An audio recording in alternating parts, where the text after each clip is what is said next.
Hello and welcome. My name is Steve Pugh, and we might know each other, we might not. I do various different podcasts on different kind of channels from Instagram, Twitter, LinkedIn, that kind of thing.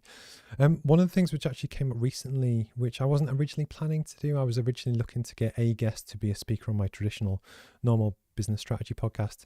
And it was all to do with mental health and actually getting people from different backgrounds who have knowledge and stuff that they want to share. But actually, especially with a potential recession coming, and I think it is going to get a bit more challenging, I can see real kind of value in just learning from different people. And then likewise, what I also wanted to do from the original posts that I put out on Twitter and LinkedIn, there was like 40 plus people who were all recommended by other people who said, oh, you should really speak to Steve, you should really speak to Simon, etc. So what I wanted to do was almost create a weekly thing that people can dip into or not. That's fine. But actually just to kind of, for people to share knowledge and experience and their own story or their own things that have worked for them. And if you join us for the next kind of 40 minutes or so, I'm going to introduce you to someone also called Steve Ware. We're going to go into a bit about his background, but also just go on a bit of a journey together that for me, I know that I don't know everything, but also as a bloke, I'm kind of the classic person that arguably should talk a bit more and that kind of thing. So the aim and how we do what we do, it's a genuine kind of angle of curiosity, but likewise, we don't want to upset anyone or trigger anyone or that kind of thing as well. So we'll kind of go on this journey together. But if you have any comments or questions or anything, please let us know in the chat and I'll bring you in. So Steve, if I can bring you in, there we go. So people can now kind of see you and hear you. Would you be happy to give a quick kind of intro to yourself and your background? Yeah, so I'm Steve Ware, as you've already said. I am a mindfulness teacher now. I never set out to be. Maybe we'll get into that in a second. So I found myself describing myself the other day to a group as the world's least likely mindfulness teacher. And the reason for that is because I had no interest in it. I thought it was a lot of woo-woo nonsense. But I joined IBM when I was 18. So my entire working life was with IBM. But after about 20 years, things started getting tough there. I started to feel the pressure much more, started to burn out, started to feel really rough. Um, One thing led to another. Ultimately, I tried mindfulness, and it was just this radical thing for me. It just changed my life. Um, and ultimately, I've somehow now find myself teaching mindfulness in businesses. Okay. Never set out to do it. Certainly never thought it would be something I'd get into personally, let alone professionally. I guess it's probably important. I say I'm not a mental health professional, but I do teach mindfulness in hmm business hmm places. No, but I think what's really interesting is that with the reason why we do this, or we do any podcast, is to appeal to a generalist audience, to actually kind of just plant seeds and share some ideas that could work for some people or might not. And in the future, we are having mental health professionals on, but likewise, people like to hear people with actual real experience. There's always a huge difference between the textbook theory Yeah. and actually being able to look someone in the eye, get a feel for their body language, their tone, if it passes their bullshit meter or not, because that's the big thing that we all kind of get is that, you see people online and you're like, I don't like them, don't trust them, and you put your barriers up. Yeah. Part of the beauty of kind of longer form kind of content is that you can explore stuff like that. And then likewise for me is that I'm an engineer by trade. Compared to other people I know, I am very kind of like, I have a process kind of led mind. But likewise, one of the things that I've really learned over time is that you can get in your own head, if that makes sense. And when you've got so much stuff on, I'm genuinely interested about mindfulness and stuff because it might help me, it might not. But almost that healthy skepticism hopefully will make a good interview because actually I am interested. Does that make sense? Yeah. So would you be happy to almost give, an overview about what is mindfulness? See, that's an interesting question. And I got asked that yesterday and on a similar thing. The way I answered it was by saying, I don't actually, you've already mentioned the BS word, right? hmm And my whole thing around mindfulness is that it can't be this fluffy, nice to have thing that you finally get round to when your life's good, when your health's good, when your finances are good, when the pandemic's done. Do you know what I mean? Because if you wait till that day, you're waiting forever, and then you probably won't need it anyway. hmm So my whole no BS mindfulness theme, especially in workplaces, is this has to be something that's secular, that's understandable, and that's manageable to anybody with whom it resonates, obviously, because it doesn't resonate with everybody. But if it resonates with you, it has to be something so practical, Steve, that you can fit it in Hmm. to the busiest day you've ever had, right? That's Yeah. what I needed at IBM when I was burning out. I didn't need some fancy, fluffy, conceptual thing that I couldn't grasp. I needed direct experience of something that's going to help me sleep better. It's going to bring my anxiety levels down. That's going to make me feel like I'm living fully rather than just existing. Um, to answer your question, I don't when and I typically run 8-week courses in business, just 90-minute sessions once a week for 8 weeks. But I deliberately don't define what mindfulness is until week 3. Why? Because I want people to have had direct experience Hmm. of it Hmm. before I put labels to it. Okay. So most people, and I'm not going to dodge your question, I'm going to answer it, but So, if you Google mindfulness best definition, what probably will come up is one from a fantastic mindfulness teacher, a guy who brought mindfulness to the West, a guy called John Kabat-Zinn, an American who did some incredible work in the very late 70s, early 80s, transformed medicine with mindfulness and did some phenomenal work in the US. But his definition, as brilliant as it is, I don't use because I don't think it's understandable hmm. enough. Hmm. You've I had get the you. experience of mindfulness. So, how would I answer your question? I'd answer your question by saying, anybody listening or watching now, take a second to bring to mind one moment in your life. Could be earlier today, could be last week, last year, could have been when you were 5 years old. Doesn't matter. Any moment in your life where you either felt a deep sense of peace or a deep sense of peace, but you were intensely alive. So maybe doing something very active. Maybe you were skiing or Hmm. snowboarding or racing Hmm. something or climbing something. Or maybe you really noticed beauty in something. Maybe the sunrise on holiday took your breath away for 2 seconds. Hmm. Or maybe you're at home. I don't want to give too many examples because I want people to think of their own ones, Yeah. right? But these are just the kind of maybe it's you going down in the morning and seeing your dog and she wags her tail, and for 2 seconds before you log onto your laptop, the weight of the world lifts just for 2 seconds because she's so present with you and you're so present with her, and the tail's wag and your eyes meet, that the weight of the world lifts for 2 seconds, right? So just bring to mind, everybody, just bring to mind one or many of those moments. And the Hmm. question I ask is, during that moment of feeling intensely peaceful, joyfully alive, really noticing the beauty in something, feeling like the weight of the world is lifted, even if it lasted a Hmm. nanosecond, how much thinking were you doing when Hmm. you felt that moment of peace? Yeah. And what's the answer? What's your answer, Steve? We haven't rehearsed any of this, so No, what's no, of your course not. Well, I guess you're not. It's the whole right? point that you're in the moment. Yeah. Yeah. Right. You're not thinking, right? But you'd be surprised. Millions of people don't realize this, that when that incessant noise-making machine in the head, aka the mind, stops for a brief moment, Hmm. that almost always coincides with something good Hmm. happening. Hmm. That does coincide with you feeling peaceful, joyful, noticing beauty in something, really tasting your food, really tasting that beautiful glass of wine you have. That all coincides with the mind being still, right? Hmm. Temporarily stopping. So then the easy assumption to make is, okay, well, I want loads more of those moments in my life because they're the best moments in my life. And I'd love to have them. I'd love to not have to wait to 2 weeks in August when I fly to the south of France and lie on a beach. And it's about the only 2 weeks of the year when my mind calms down enough that I feel great. Can we bring these moments into your workday? Can we bring these moments into your commute? Can we bring these moments into your day when you haven't even got time for a lunch break, let alone do kind of a proper formal meditation? The answer to that question is yes, you can. But here's where it gets slightly tricky. You cannot still your mind through force. If you take your mind on, it's a very skillful opponent, at least it is for me, right? Hmm. Hmm. If I was to sit here, and sometimes I play when I sort of talk to large groups, I did it last week in London, I'll say to them, let's just take 20 seconds here. I want everybody to stop thinking Hmm. completely. Hmm. I want you to have a single thought for 20 seconds. Don't think about what I'm saying, what I look like, what you had for breakfast, what you're going to do tonight. And we wait. And I say to people, just raise your hand or show me as soon as you're thinking.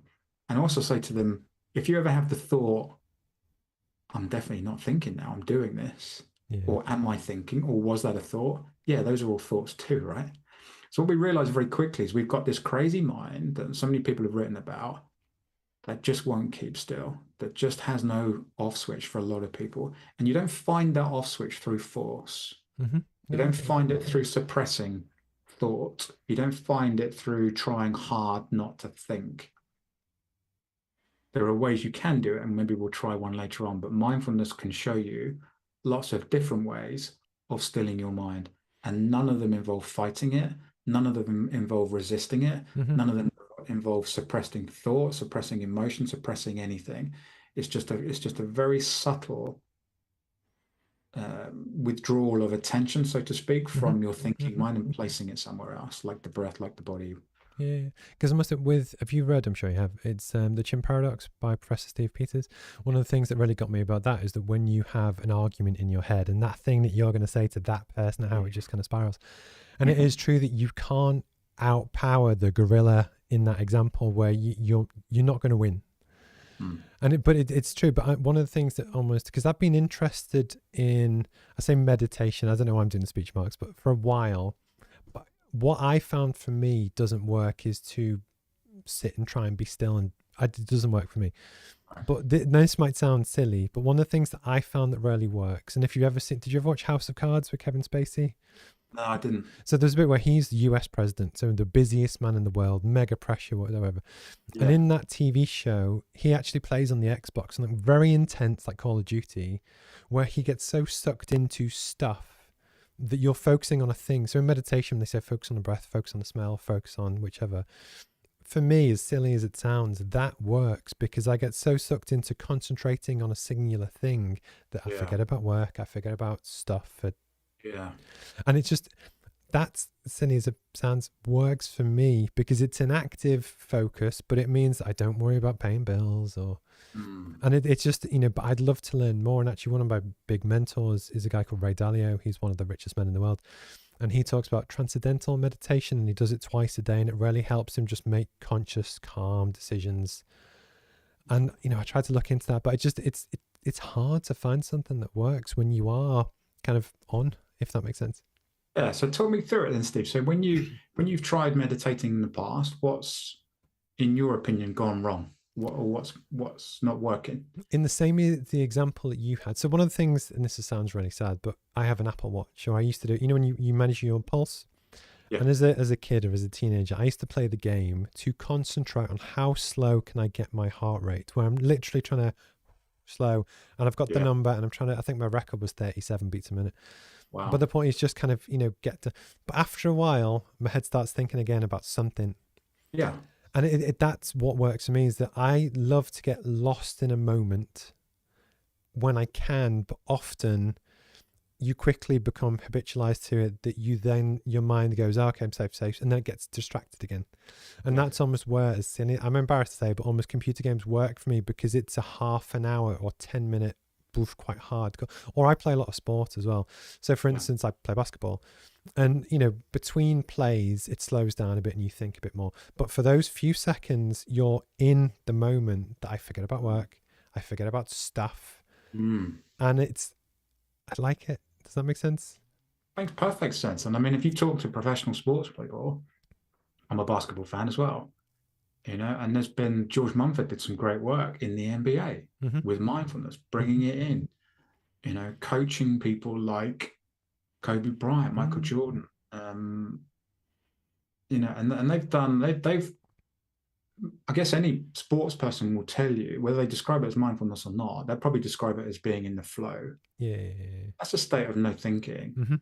I agree. Certainly, if you're Michael Jordan, as soon as you start thinking, the ball's gone. As soon as you start thinking, you're missing the next shot. Yeah. So thinking's a fabulous thing. It's what sets us apart as a species. But I don't think many people appreciate how beneficial not thinking is a lot of the time. And not thinking doesn't mean falling below thought, going into some comatose state. It means transcending thought, to use that word. It means rising above thinking and being so alert, so present, so in your senses that thinking falls away. And an example that people could probably relate to would be, you talked about computer games. Maybe people can relate to that. If they don't play computer games, Another example of a time when people will be very present is when they're doing something dangerous. Yeah. If you're Yeah. Yeah. cycling Yeah. very quickly, if you're riding very fast, if you're climbing the side of a mountain, you instinctively know that your entire existence depends on you being very present. And it knows that mind wandering is a terrible thing to do right then, right? Which is one of the reasons people love it. I mean, it's the other reasons of, you know, the sort of adrenaline rush and Yeah. everything else you Yeah. get from it. But one of the reasons is you're very present. There's no worrying about your mortgage. Wim Hof talked about this, the Iceman. You know, when you're in the ice, when you're in a freezing cold shower, your mind very rarely skips to worry because it forces you into the present moment more. And when people realize that the present moment, when they're truly in it, whether it's good or whether it's bad, and that's another question, right? Say the present moment bad, do we really want to be in it? Surely we want to escape it. We can talk about that. But when people realize that mindfulness is actually probably a description of the best moments of their life up to now, Mm-hmm. they become a little bit more interested in learning how to cultivate these moments. And when they also realize that mindfulness can help them with the bad times, it can help them when they can't sleep, it can help them when their mind is just spinning out with anxious thoughts, then they become a little bit more interested. So we move beyond the woo-woo stuff. We move beyond the beautiful girl or man in his yoga gear at the top of a cliff at a mountain, you know, and the sun's shining and they're sitting in serene bliss and peace. Because it's important to bust these myths, Yeah. right? The reason I asked you is about your experiences. If people think that meditators sit and block all thought out Mm-hmm. or go to some happy place or anesthetize themselves to life or just are internally blissful in a meditative state, it's not that at all. And so if people sit and try meditation and go, hey, well, I'll download Headspace and I'll listen to it, and they download it and they follow their breath for 2 breaths and go, I can't stop thinking. In fact, it Yeah. feels worse because I now realize how much thinking I'm doing. I can't do that. Turn it off, unsubscribe. Doesn't work for me. Mm-hmm. That's to completely miss the point of mindfulness.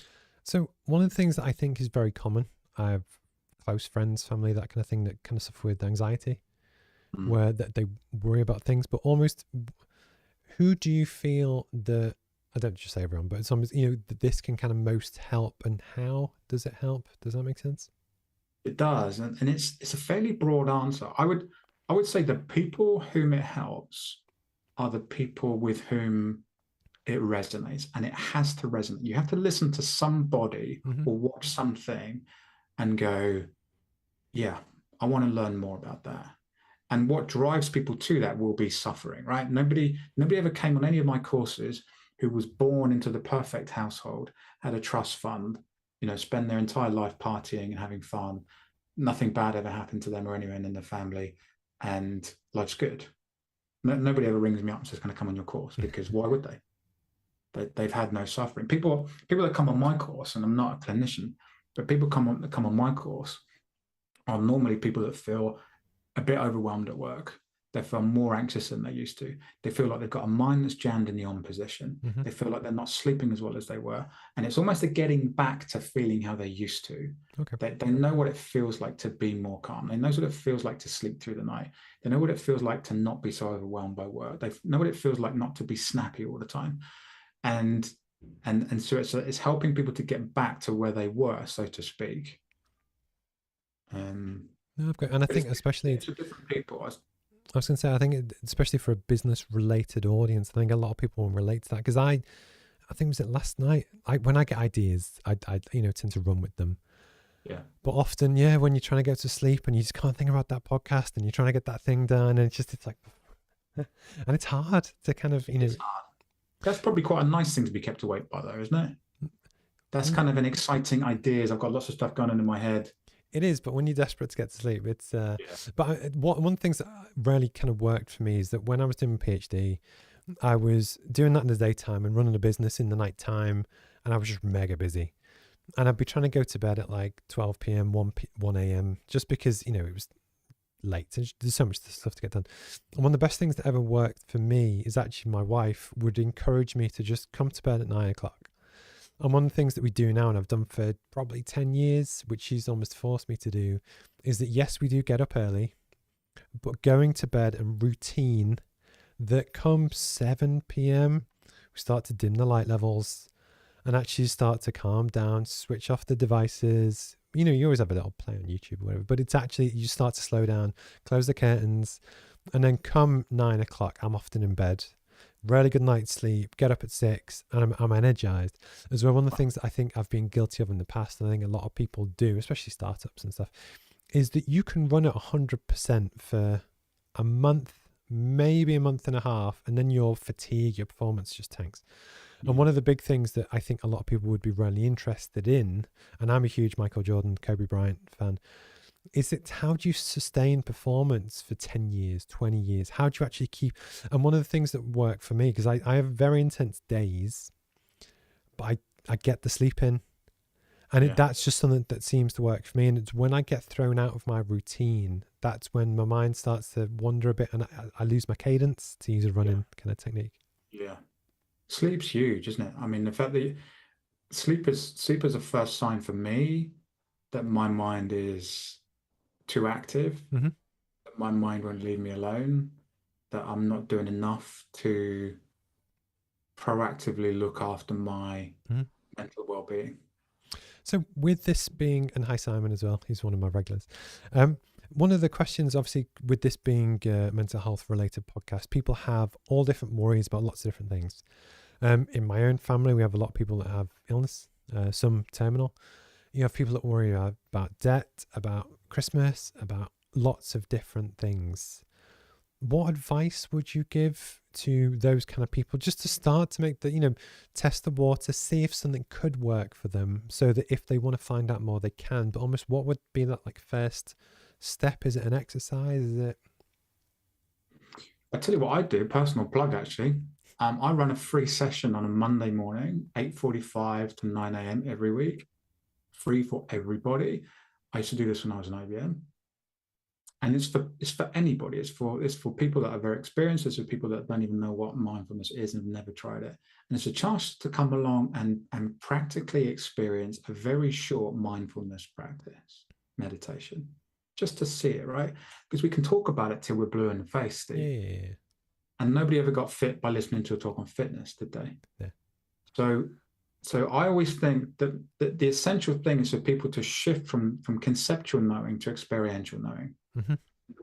The way to do that, whether or not, I mean, you could download an app. There's some great, fantastic books for beginners. If people are interested in getting into mindfulness a little bit, my personal first two I tried, I'm looking to the right here because the book's always here. It's a book by a University of Oxford professor called Mark Williams. It's called Mindfulness, Practical Guide to Finding Peace in a Frantic World. Mm-hmm. It's a lovely book. It's very secular. It's very mainstream. It's very readable. There are a ton of apps out there: Calm, Headspace, Insight Timer, Waking Up. I guess what I'd also say is try to find a teacher or someone who can show you the most common traps and how to avoid them, or someone who can hold you through the moments when you think, I'm not getting this, it's not working quickly enough. Yeah, and they give up. Is this normal? All these kind of questions. Because I see so many people come into it, they read the article in The Guardian that says, there's something called telomeres on the end of our DNA that shorten less rapidly among regular meditators, right? So you can make the statement from that meditators physically age more slowly, and they get all excited. And then they come on a mindfulness course and they do it for 3 days, or they come on a mindfulness course as they're not sleeping well or they're anxious. They come on a mindfulness course and they try it for a little bit for a week and then go, well, I'm not sleeping like a baby again, or I'm still anxious about stuff. I must be the one person that's not getting this, and I should give it up. So there's so many little catches, there's so many little gotchas. But if you can be aware of them and with somebody whilst you're learning, it can literally be the difference between this being life-changing and not. And I don't use those words lightly. Those are other people's words. Yeah, no, I agree. I was going to say, do you have any really good, obviously anonymize it, but almost case studies of people that were suffering with something that really seemed to benefit? Yeah, I mean, some people would very happily let me name them. Quite a few people on my website that let me give me a name. Just to give you a bit of background on that. So I said earlier I didn't set out to be a mindfulness teacher, but I ended up going to the University of Oxford to study how to teach mindfulness because people at IBM had noticed mindfulness had impacted me, even though I hadn't told them I was doing it. Right? They just noticed and they said, "What are you doing differently?" I said, "I'm practicing mindfulness." And they said, "Can you teach us?" I went to Oxford University to learn how to teach mindfulness. And then I bought this 8-week program into IBM only with the idea, or with the, I guess it was an experiment in some ways. I thought, could we translate what had worked brilliantly clinically? Mm-hmm. They focus on depression at Oxford, and was brilliant for general public. Could we pick that up and put it in a business environment? Would it work? How would you teach it? What would the curriculum look like? What would the home practice look like? Could you translate it into a real giant corporate like IBM? Could I teach it to my colleagues? That was a massive challenge. And so I started teaching it. I sent out a couple of emails. Did people want to come on a pilot? I got a lot of interest and I started teaching it. And you know what? I still think about the first feedback I got, because it's some of the best feedback I've ever got. So I had one guy, I wrote about him on LinkedIn yesterday or today. He had pre-hypertension for 10 years. It came back to normal. His blood pressure returned to normal within 8 weeks of practicing mindfulness. And his doctor was confounded by that, was the word he used, Mm-hmm. which we won't go there because I don't know why a doctor would be confounded by something like that. But so you have the sort of physiological things which us men, sweeping statement, Mm-hmm. tend to like. I had another manager at IBM who was tracking, you talked about Apple Watches earlier, he was tracking his resting heart rate, Mm-hmm. and it came down beats per minute significantly whilst we were on the course, which was great evidence to him that this wasn't just some placebo. One of the most powerful testimonials I got was from a lady called Isabel McKenzie. She's on my website, and she wrote to me at the end and said, this course has been life-changing for me and my family. And that was interesting for me. It was the "and my family" bit, Okay. because it shows how much this ripples out, this work. Mm. You're working on yourself. I mean, Steve, when you have your toughest days, who bears the brunt of that? Well, it's funny. Me and my wife, I guess, she's a partner in a law firm. So between us, this is one of the things that I've found just with age. I'm 39 now. Is that I know when I have to be a good husband and just listen and just let her just get it off her chest. Yeah. So although I don't necessarily enjoy absorbing, I know it's good for her to just let it go. And I think that's with experience. Yeah. And no doubt she does the same for me. And it's that kind of thing of, I think you're completely right that when you can tell when someone's in a bad mood, but it's things, it's all the intangibles, it's the snappiness. Because the tiniest of comment or worry or something, someone else can think about and spiral.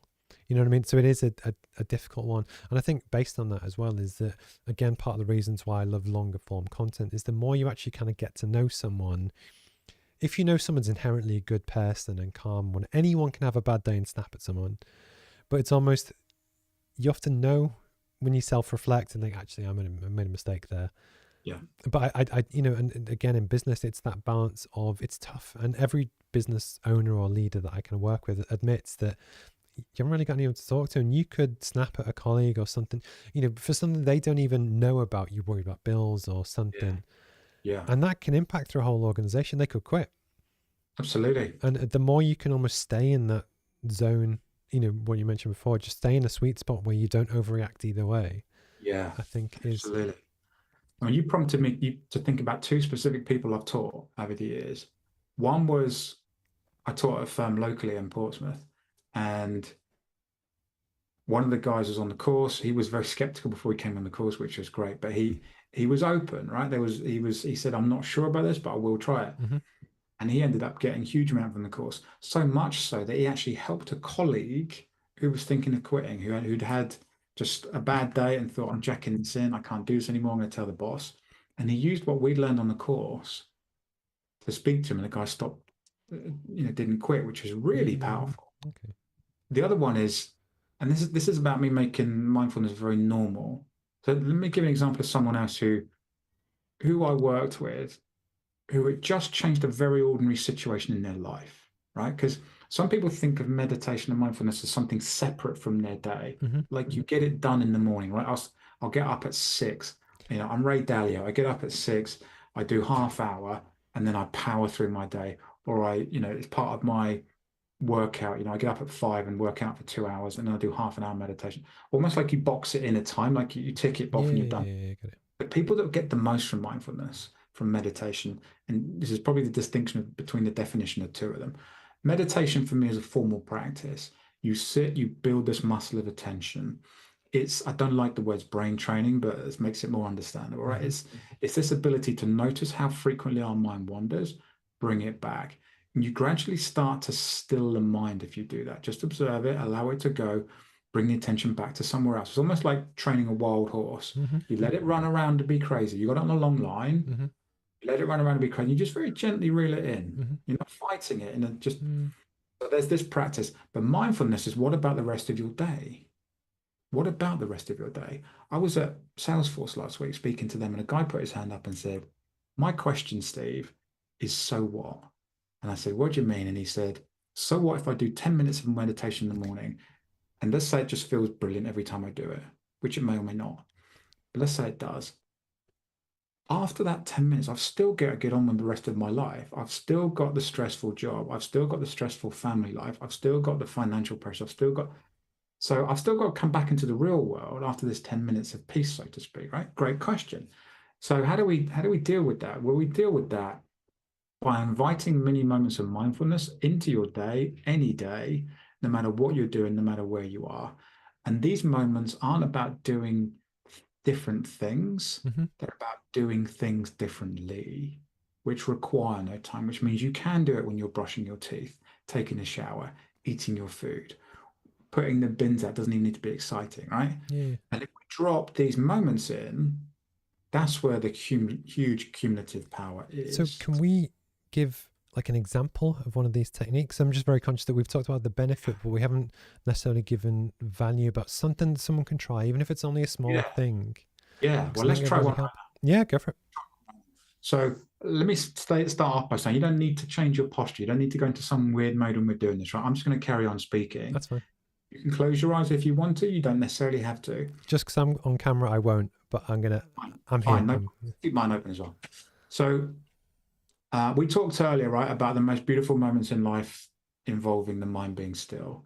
We then discovered that the mind won't shut up just because we ask it to or because we start fighting it. In fact, it will probably resist even more.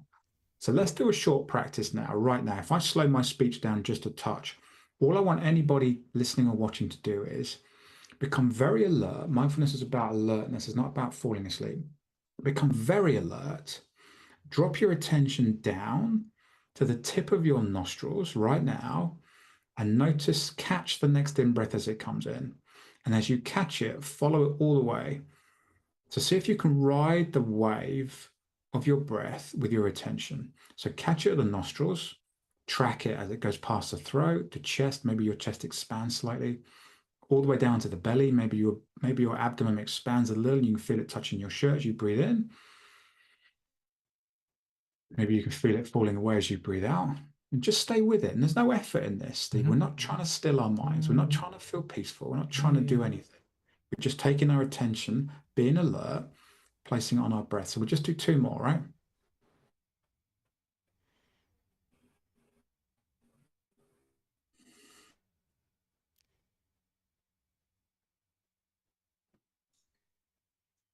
Okay.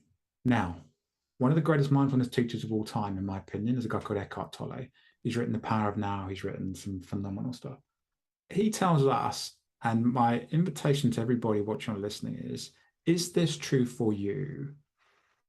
He tells us, whenever you place your attention fully on the sensations of breathing, which we were just doing then, we weren't thinking about breathing. Hmm. Attention was directly on the sensation of that breath entering and leaving our body, something that's automatic, something that we don't need to control, something that happens when we sleep, just like our heart beating, our digestion happening, our blood circulating, right? These things happen. When we place our attention directly on the sensation of breathing, it's impossible to think at the same time. So all the time then I could see you either lowered your gaze or you kind of did close your eyes. Yeah. Doing that, it's kind of a natural thing to do. And it is good to what we see, we often think about straight away. It's a Hmm. very primal sense. Um, but experiment with this, right? Is it true for you in your experience that if you truly follow your breath with your attention, that you cannot think at the same time? And if that's true for you, we've discovered something radical here. We've discovered a way to still our minds, not by suppression, not through resisting anything, not by trying by force to still it, block it, put it in one place, whatever, but by gently withdrawing consciousness, so to speak, from thinking, from the thinking discursive mind, and placing it on something as simple as the breath, which is always there. Mm-hmm. And if I place my attention on the breath, I have to be in the present moment. My clock says 16:36 here. I can't take a breath for 16:35. I can't take one for 16:37. So my body and my breath are always in the present moment. My mind often isn't. My attention's often with my mind, which means Mm-hmm. my attention often isn't in the present. But if I align my attention with the breath, like we just did, I become present just for 2 seconds. My mind stops for Mm-hmm. 2 seconds, for half a second, however long it was for you, right? So, how do we? Your question was, can you give people practical ways of doing this? Yes. Next time you're in your car and you stop at a red light, Don't close your eyes. use, don't close your eyes, but use that cue. The red light stops your car. Can it stop your mind as well? Well, it can. If when you see that red light, you could just focus your eyes on the red light if you wanted, but you deliberately take your attention onto the breath, just like you did this then. Really simple way of stilling the mind. When you push the button to the left and you've got 30 seconds before it comes down, Mm-hmm. take a conscious breath. When you've got 10 seconds before your next meeting, take a conscious breath. What you'll notice is all the time, breath was just one example. All the time you place your attention more fully in your senses, whether it's seeing, smelling, tasting, hearing, touching, you'll notice that the more consciousness you take away from thought and place into your senses, the less there is for thinking. Mm-hmm. I mean, everybody here can probably think of a time when they really tasted food, or really tasted. I've got a mate of mine who's, let's use drink maybe then. If anybody loves their wines, their whiskies, whatever they like, most people don't throw whiskey down like you've just drunk that water because it's expensive, because you'll get drunk pretty quickly. So for a lot of people, it's a bit more of a ceremony, right? So what does that mean? That means their attention is very much more in their senses than in thinking. They notice the weight of the bottle. They get their crystal glass out. They notice the sound as It's the they open. ceremony of it is part of the. Yeah. Yeah. They notice the smell. They really notice the taste. Why? Because you're paying 100 quid a bottle for this stuff, right? So I don't just want to glug it down. That's part of what feels so great about it. You become very present when you do it. No, okay. I think it does seem to be that kind of concentration, the focus on whatever the thing is. And actually, whilst you were talking, because I speak to people like this probably twice a week, yes, it's quite stressful to set up everything. It's really hot under the lights. That's why I was clugging the water back. But for that half an hour, 40 minutes, once I know it's live, I listen to you because obviously my job is to react and talk and, whatever.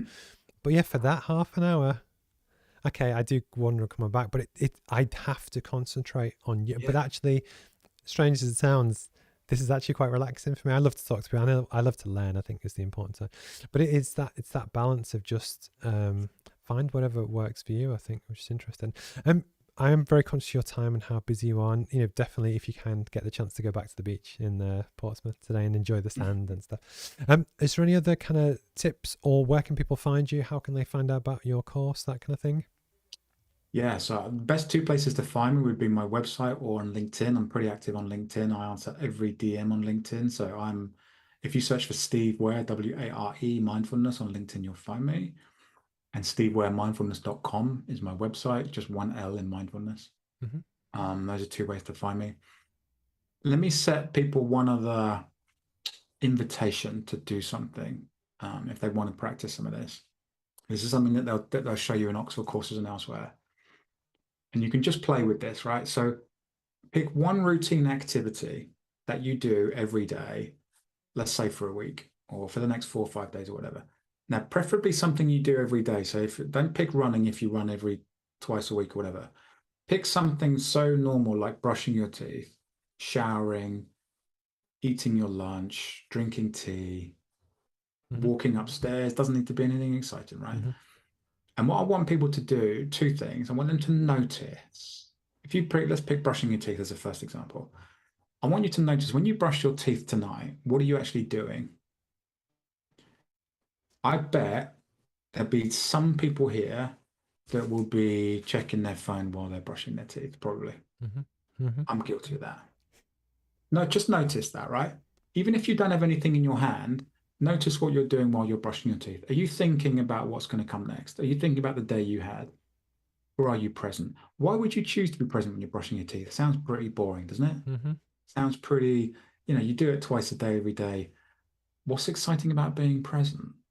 Mm. So why would I ask you to be present? And being present with that means drop your attention down, notice the taste of the toothpaste, notice the coolness, notice this thing called proprioception, which is this ability for you to take something, put it into your mouth, get it in exactly the right position without putting it in your ear, hitting your Mm. forehead. Be more present if you can, and just see what that feels like. Does it feel any different? Now, the next question, because I'm such a cynic, I'm thinking of all the cynical questions, right? So the next cynical question is, who gives a monkeys? This is 2 minutes twice a day. Why would I care about being present then? I'm catching up on email. I'm multitasking. Mm. This is actually something I'm benefiting from. Right? I'm getting work done. Now, the answer to that question is, if that's the only 2 minutes a day, twice a day, when you're lost in thought constantly, or you're trying to do something else at the same time, then fine.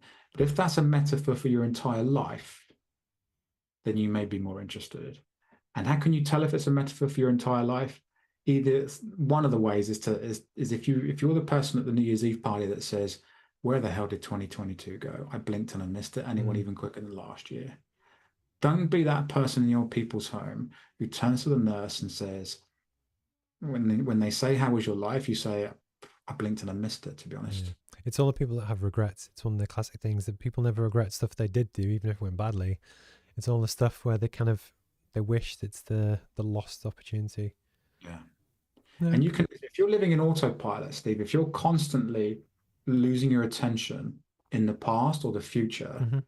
those things, we won't get too deep. I think we've got to wrap up, but Mm. those moments don't actually exist. Like if I want to leave one other thing with some people, going slightly deeper here, Eckhart Tolle says to us, realize deeply that the present moment is all there is. No, What okay. does that mean? Can I ask you one question before we actually do wrap up? Yeah. Based on that question about the cynical people about why do we do it, is Yeah. there a benefit where it compounds? So, for instance, where actually the more you do that to be present for a short amount of time, that over the course of a day, a week, a month, actually generally stress levels are lower. So if you do it once, it's like if I went and did one push-up now, it's not going to make a Absolutely. difference. Totally. But if you do 100 a day, which I've never done, it would make a difference. Is that the same kind of theory? Absolutely. Yeah, which is both a great thing and not a great thing, right? If I eat one hamburger, one junk food meal today, it's not going to hurt me. If I eat it every day for 6 months, it probably is going to have an effect on my body. If I practice mindfulness for one day, I'm not going to magically start sleeping overnight again. Yeah. But if I practice for any length of time, I might just start to see these tiny.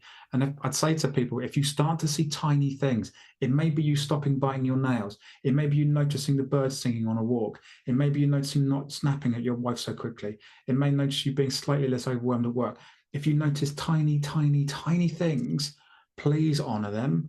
Please respect them. Please know that that tiny thing is actually a huge thing and you're making progress with this, and stick Mm-hmm. with it, because you're at the start of an incredible journey. Don't believe your mind when it comes in and says that's nothing, because that's everything. Yeah. I just want to say thank you to Jeff for the comment as well. But I think with for me, we talked about Kobe Bryant before, and he was famous for looking at those 0.5% improvements.